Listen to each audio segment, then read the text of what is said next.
Hey guys, today let's learn how to fix Facebook Watch video icon tab missing problem.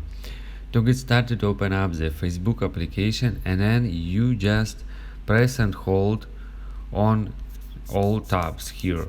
So basically you just press and hold your finger on all tabs. As you can see, well, then you'll be able to see this specific menu. So from the appearance menu, you should tap on shortcut bar preferences. And then you just scroll down a little bit and find watch. Next to watch, you'll be able to see auto or maybe something else. And then you just tap on pin, keeping your navigator bar here. As you can see, we changed watch to pinned.